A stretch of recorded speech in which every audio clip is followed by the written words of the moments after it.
Hello everyone. So today we will discuss about a transaction code called SU21. Okay, so let me take you through SU21 transaction code. So SU21 transaction code is like a repository for all of your authorization objects present in the SAP system. Okay, so in here, for example, let's look into this in detail. So you have different classes here. If you observe, right, you have different classes.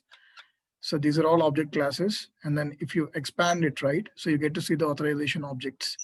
So let me take you into something that you normally get to see, which is the basis administration.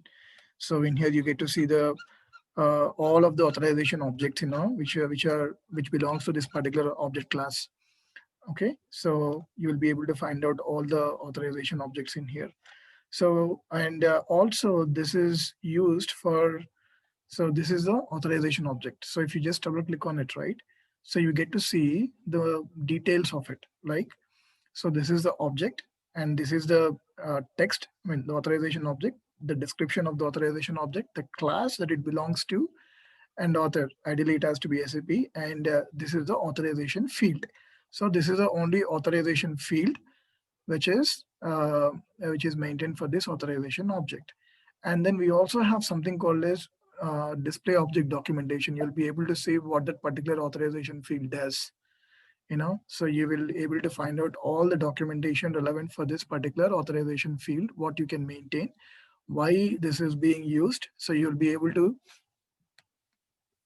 find the documentation provided by SAP. So this particular authorization object is used to authorize a user to manage background processing. Okay. So an administrator with this authorization can access background jobs in all clients, perform all functions on background jobs, execute external program and job steps. So define fields. So in here, in this BTC admin, these are the various values that you'll be able to maintain. Okay. So this is what you get to see in this documentation. So the documentation would be available for all the authorization objects. So if you are not sure about something, if you want to understand, about something, so all you have to do is come down to SU21 and then, just search for the authorization object. You can do a search, by clicking on this. You don't have to know under which object class this belongs to. For example, let me search for this and then let me search for s_user_pro for profiles. So let me search it. So here it is. So you just have to, double click on this or else click on this display button in here. So this one, so if you see here, right? So see here, author is SAP, okay? And it has got two authorization fields. One is activity and then one is profile. So if I click on this activity, right? So you'll be able to display the documentation, like why it is used and then what are the other values that you'll be able to maintain in this SCT activity. So you have to understand this. 01 is to create, 02 is to change, 03 is to display, 06 is to delete. So these four values you have to remember it. Okay. So, and then if you see here, right, permitted activities, so you will be able to see these are the permitted activities. Okay. So this has been given by SAP, and you may ask me, so what do we do in case of creating a custom authorization object? You can do that. So I'll show you how we can do it. So this is how you'll be able to find out all the authorization objects, etc. And then you will be able to display it by clicking on the particular authorization object and then clicking on this. You'll be able to display it and then you can see the documentation, etc. So in here you get to see something called as create, right? So this is for create button. So you can able to create an authorization object. You'll be able to create an object class as well. So let's say I want to create an authorization object. See, in which condition that you will create an authorization object. So you have to understand that first. So if there is a custom transaction code, okay, for maintaining a table probably, or for for doing some kind of custom activity, maybe extracting a report or maybe doing something else in the system. So that comes as a requirement from the business, and then functional team gives the requirement to the ABAP team, and then ABAP team would be involved in creating a particular custom program, for that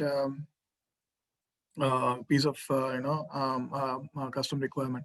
So in that case, when they are creating a custom transaction code, so they may have to restrict access for that particular transaction code. So in that case, what they have to do is So the ABAP team has to write an authority check statement on a particular authorization object.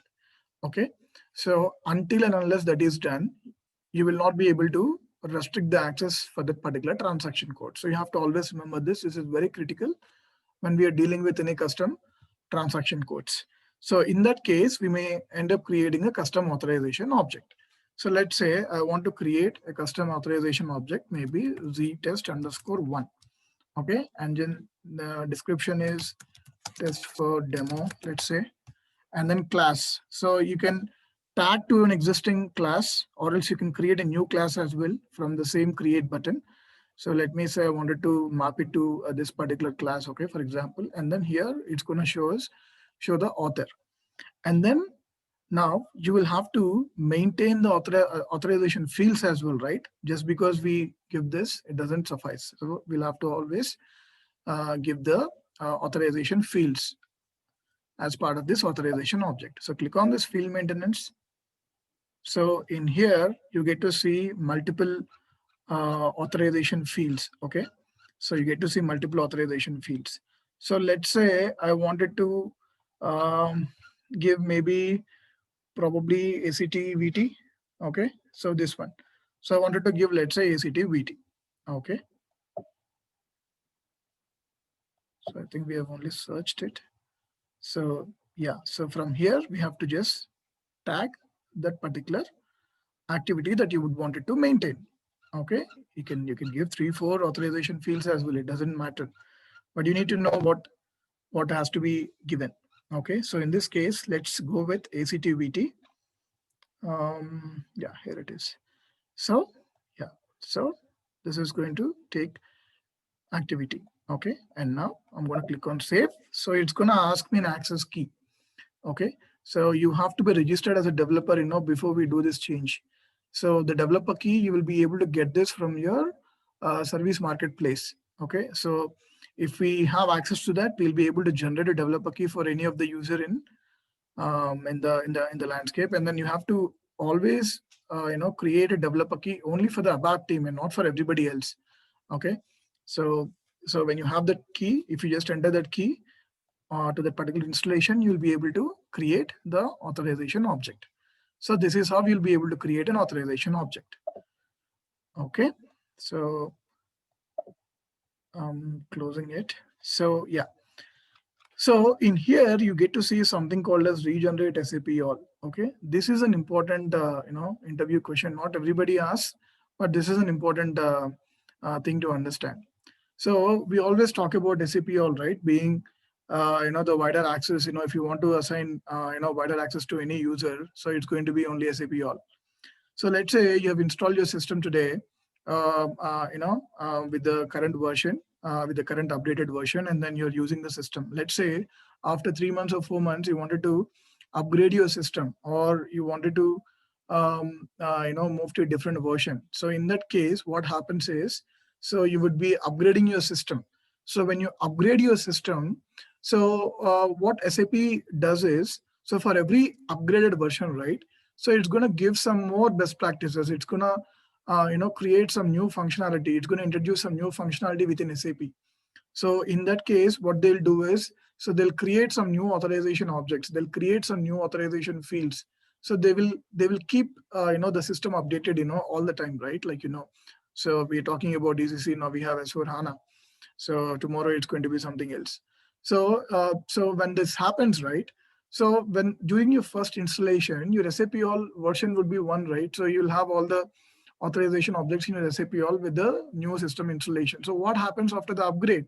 So who's gonna add these new values into SAP all? So that has to be done by using SU21 transaction code by clicking on this regenerate SAP all.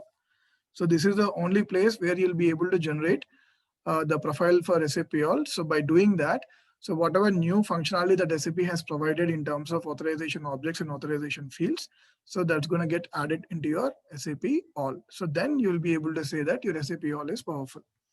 Okay, so this is the importance of SU21. So you have to understand this because if you wanted to look at the documentation, if you want to understand what particular authorization object does what, you can always come here and then and then find it. So yeah, so that's all about SU21. So if you have any questions, leave your questions in the comment section. I'm gonna address them as much as I can. I'll come back with a new session. So thank you so much for watching. Please do subscribe for more exciting videos. Thank you so much.